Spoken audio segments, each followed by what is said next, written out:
Welcome to Well Balanced Kids video. Today we're going to take a trip down the local pond to see what we can find in the pond life. Do you like ponds?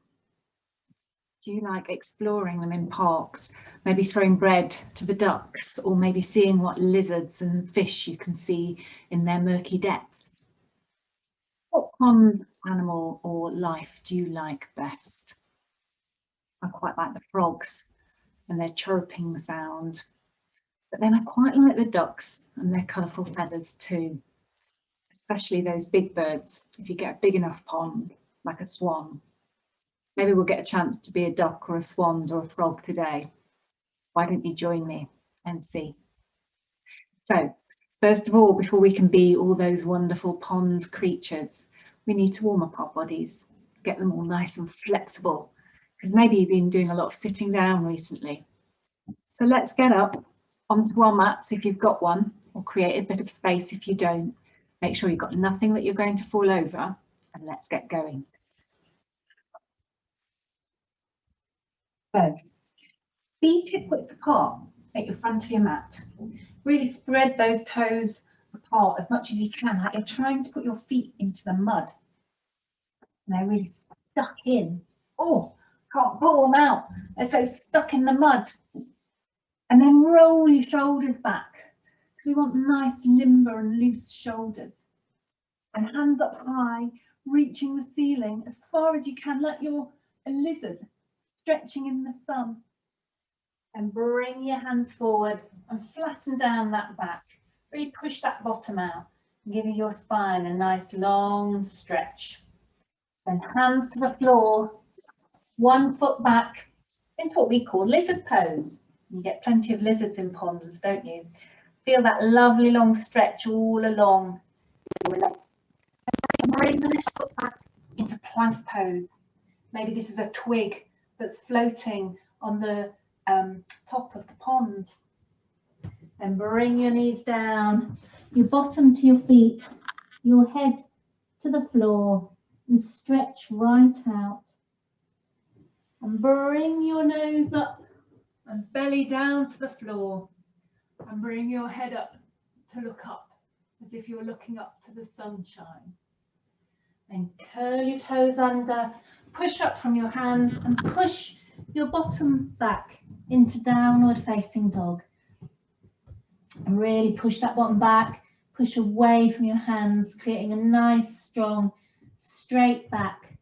And see if you can get your heels close to the floor, or maybe even on the floor, and really feel that stretch, building the strength in your arms and your legs. Then left foot forward to do lizard on the other side.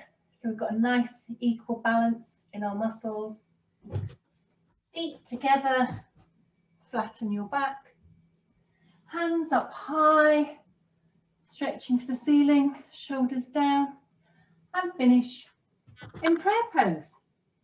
Are you getting good at this? Do you know how to do it by now without looking at the screen?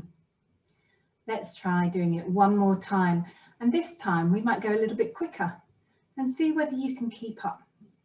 Okay, so feet hip width apart, 2 parallel lines, and roll those shoulders back and forwards. Hands up to the ceiling. Stretch, stretch, stretch, as if someone's pulling you up like you're a piece of chewing gum, and then let your shoulders drop.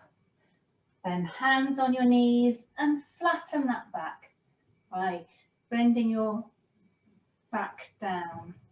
Really get this bit flat as you can by sticking your bottom out. Then put your hands on the floor, left foot back, really get those hips as low as you can. Then bring that foot back to meet the other one, so you're in a nice straight line, like a twig or a plank. Knees to the floor, bottom to the feet. Bring your head to the ground and really stretch out those arms. Yoga's all about stretching your muscles and giving them a nice old workout. Then bring your nose up to the front of the mat while your belly goes down, looking up to the ceiling. Curl your toes back, push up from your hands and down into downward dog. So you can walk out your legs here, giving them an extra stretch down the back. See whether you can get those heels any closer to the floor this time around. Really push back, looking at the spot on your mat where your belly button would be if it had reached the floor, if it had fallen on the floor. Then bring your front foot, left foot forward and stretch down. Bring your feet together, flatten your back. Bring your arms up tall, drop your shoulders and bring your arms, hands together into prayer. Well done.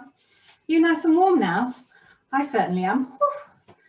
Oh, we're in a warm summer's day in a beautiful park maybe, and we found this amazing pond with all this pond life. What is there? There's loads of things, isn't there? Maybe a turtle, maybe a frog. I think up there, that's a snake. Better watch out for that one. And we've also got butterflies and all sorts of other things going on. But the first thing we see, perhaps the most obvious thing, is the things that float around on the top of the pond. And that could be a duck, or maybe it's a beautiful swan. What would you like to be? You're a feathered duck with blue and purpley shimmering iridescent feathers, or an elegant swan with a long white neck and a big beak? Make your mind up, because we're going into it right now.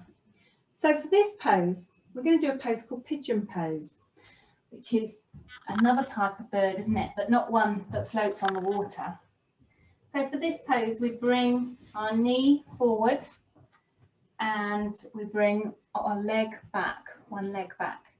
And the knee that's forward, it doesn't have to go directly under your body. The knee can come out slightly so that your foot is at a slight angle underneath you. And you're just trying to get your hips as close to the ground as possible. And your hands can come here as you be a swan, perhaps, looking up with a nice long neck, maybe looking up to the sky. Or perhaps your swan or your duck wants to just see what's on the water, maybe catch some flies that are on the water. So bring your body down and be looking around at the water. And if you feel comfortable and it doesn't hurt, then you can bring your head right down to the mat as if you are a duck, tucking your head under the water, maybe catching a juicy fly or so. Now you might find that a really comfortable position, and if you do, you might want to stay in it for a little while, or you might not, in which case come out. And remember to do both sides. So let's get the other one. So the foot comes underneath you, but not directly underneath you. Just bring the foot, point it out slightly, and bring the knee a bit further over. And first position, just get yourself like so, with your hands directly underneath your shoulders. And this back leg as straight as you can on the floor. So you're getting your hips as close to the floor as possible. And imagine you are that lovely, elegant swan, having a look around, being very beautiful. But oh, look, a little juicy fly. Let's come and get that juicy fly. And let's eat it all up by ducking our heads underneath the water while we stretch out our arms or our long swan necks in front of us. And then slowly come back up. So we've been on top of the water. Let's go and see what's in the water. Maybe there's fish in your local pond. I wonder whether they're goldfish, big carp, or maybe they're trout and dark, black, grey fish. Who knows? For this pose, you can be any fish that you want to be, whatever fish you like the most. But the most important thing is you just look at how I do this pose before you do it. Because once you're in the pose, you really need to keep your head and your eyes looking upwards. You mustn't twist and turn your neck because you could hurt yourself. So maybe look at the video, work out how I do it, and then pause the video whilst you do it, okay? Make sure you take care of yourself. I wouldn't want you to hurt yourself. Okay, so lie back with your back fully on the floor and your feet and legs glued together, like someone's glued them together, and you point your toes so they're all nice and pointed and active, what we call active feet, because they're all nice and tensed. And then we put our arms on the floor, and all the weight of our body is going to go on our elbows to our forearms to our hand, just this bit of our arms, okay? None of the weight is going to be on our head. It might look like I'll be resting on my head, but I won't be. I'll be resting on my arms. And then when you've got your arms down, you imagine someone's got a string and they're pulling up your chest. So you pull up your chest, and as you pull up your chest, you turn your head backwards. So you want to see that again? Pull up your chest and turn your head backwards. So you're looking directly behind you and your weight is on your forearms. So in this position, make sure you don't twist your head, that you're looking directly behind you, keeping as still as you can so you're not wriggling about and doing any damage. And just stay in this position for 5, 4, 3, 2, 1. And come down. So do you want to give that a try? That's called half fish pose. Did you do it? Did you manage to do a half fish? It's a funny position and it can look a little weird, but doing it is a really good way of bending your back the other way. Okay, so as we can see, we've got fish, we've got ducks. What else might be attracted to our pond? Perhaps there's some beautiful butterflies. So bring your feet together. See if you can line up your toes and your heels, and then bring your hands over your toes to clasp them tight. And make sure that your back's lovely and straight, because you're a beautiful butterfly. I wonder what colours you would be if you would be a butterfly. I think I would be an emperor, a blue emperor. I love their electric blue colours and their big wings, and they're really big butterflies. You don't get them here, you get them in the tropics, and they're absolutely stunning. I've just seen them at the zoo. So in the butterfly house. So you're in your butterfly position, and if you want to make it more challenging, bring your feet closer to your body. If that's a bit tight and hurts a bit on the inside of your legs, then bring the feet further out. Get your hands wrapped around your toes, and then you can flap your wings. Maybe you can flap them and reach the floor. Maybe you just flap them like this. That's okay. There's no right or wrong in yoga. Everybody's body is different. And so we just need to do what feels comfortable and make sure we don't hurt ourselves. So fly your butterfly wings, maybe as fast as you can go, as the butterfly flies from plant to plant upon our pond. And then when you've stretched out your legs, then maybe we'll become another creature, maybe one of these creatures that we can see behind me here. Perhaps we could become a frog. So let's stand up and put our feet hip width apart with our feet slightly turned outwards.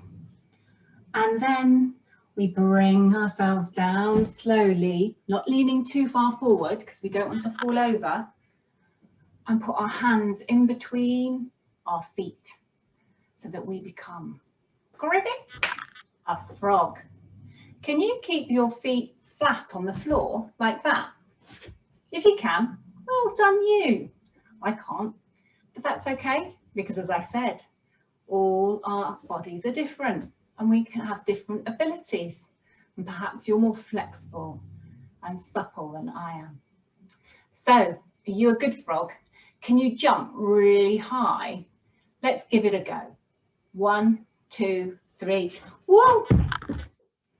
Oh, that was a great jump. Do you want to try that again? Oh, we're very jumping frogs today. Let's do it one more time. I do like being a jumping frog, jumping around the pond from rock to rock. Maybe you can do a bit of a jumping frog around your room that you're in. Give it a go now. Maybe you want to make some frog noises while you jump. Cricket, cricket, cricket. Have some fun. I think I'll come out of frog pose and have a little rest.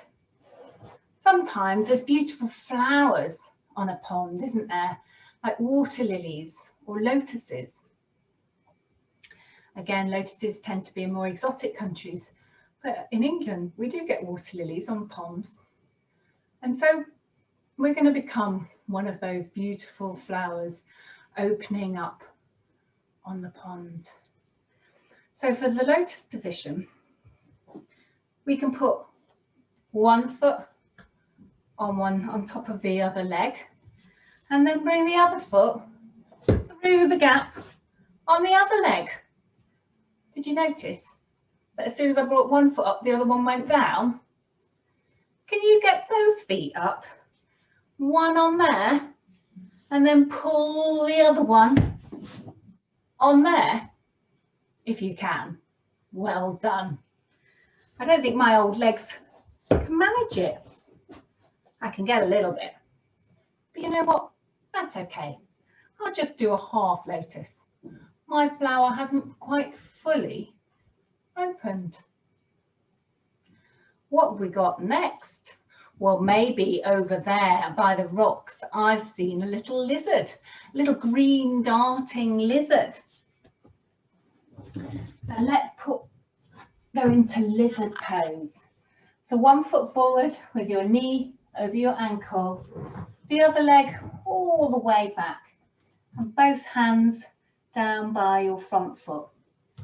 Just stretch down those hips, bringing your legs into a nice stretch, and then swap over and do the other side like so, giving both your legs a stretch, which is nice after that lotus and frog pose.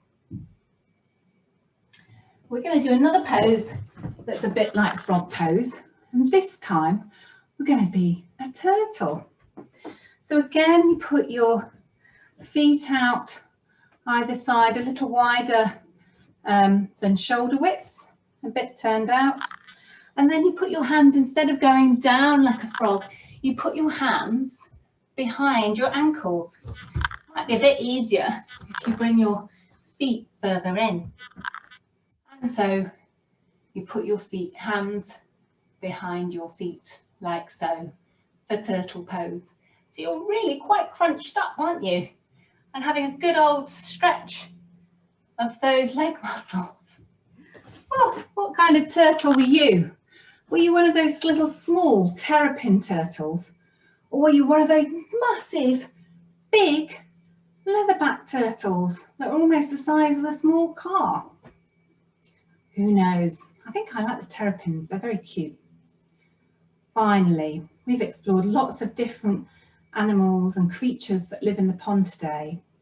But let's become a rock, sitting in the bottom of the pond, and feel ourselves sinking into the sand that is at the bottom of that pond.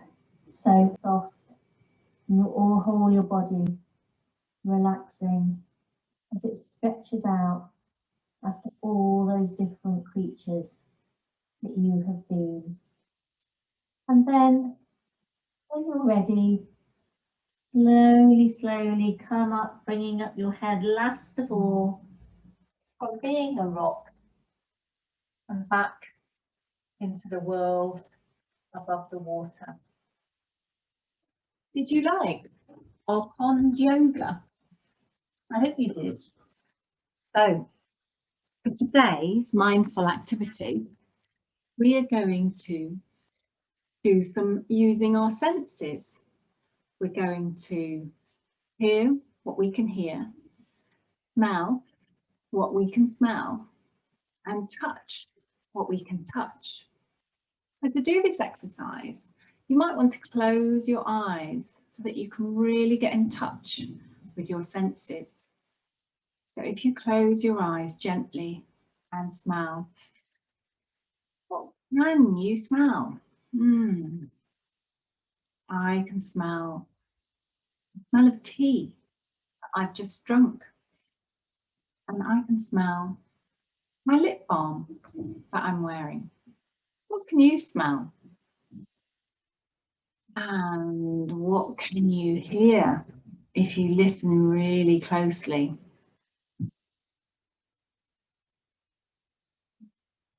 Did you hear anything? I can hear the whir of the computer, and I can hear someone knocking next door in my neighbour's house. And what can you touch? What can you feel directly around you or on you? What does it feel like? The floor feels cool and smooth.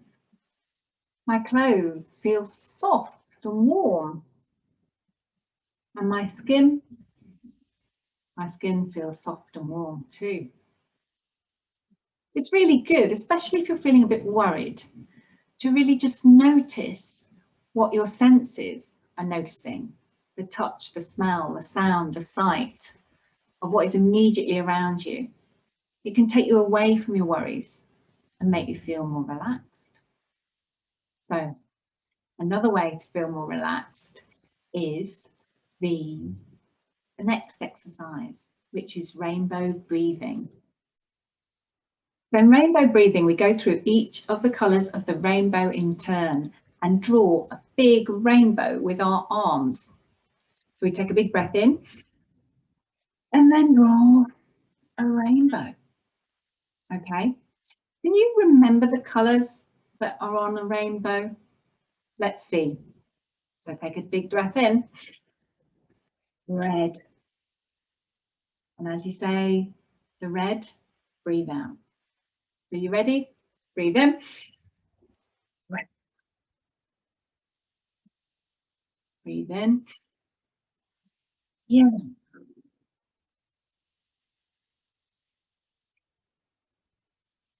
Green.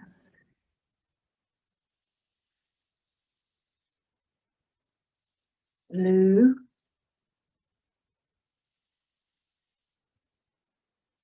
Indigo. Violet.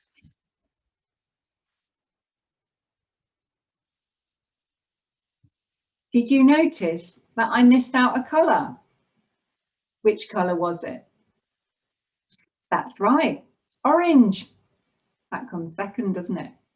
Should we do it one more time and this time include orange? Let's go. Red. Orange.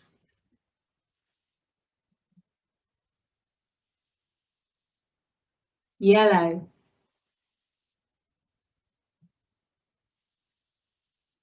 Green.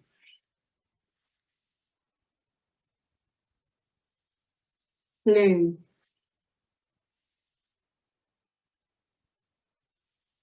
Indigo.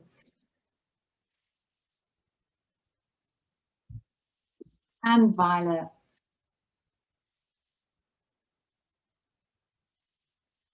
Well done. Now you've had lots of good deep breaths, which hopefully will make you feel a bit calmer. So now I want you to find somewhere comfortable to settle down. Maybe lying on your back with your arms by your side in a comfortable position. Maybe you've got a cushion or a blanket to cover you.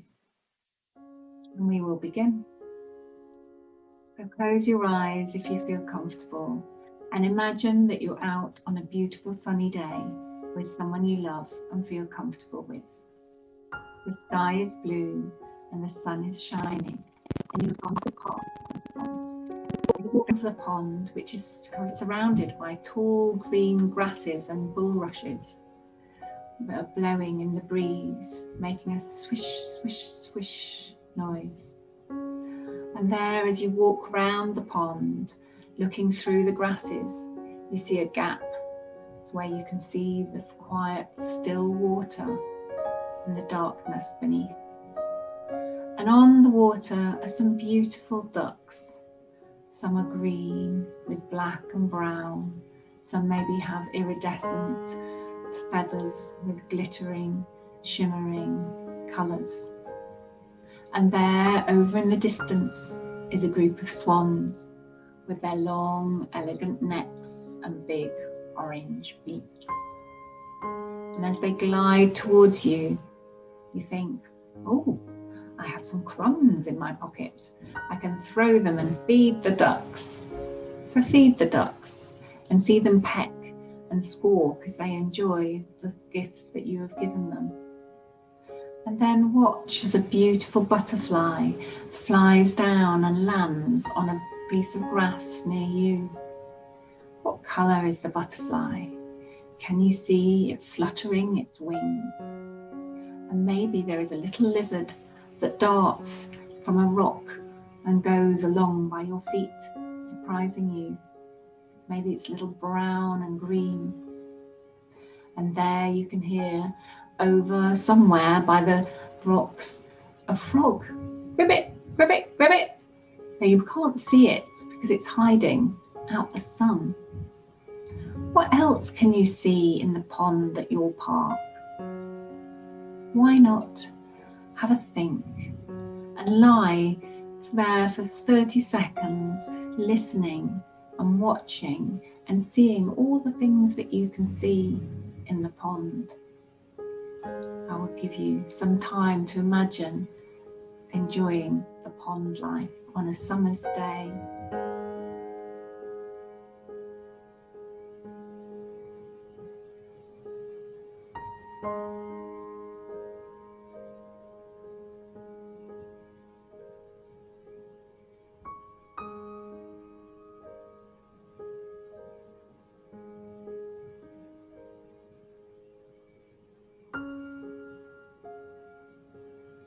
And then, when you're ready, open your eyes and slowly and carefully get up and come to seating position. And once seated, bring your hands together and let's say Namaste. Thank you for joining me in this yoga class today, and thank me for teaching you. The goodness in me sees the goodness in all of you, and I look forward to seeing you again soon. Bye-bye.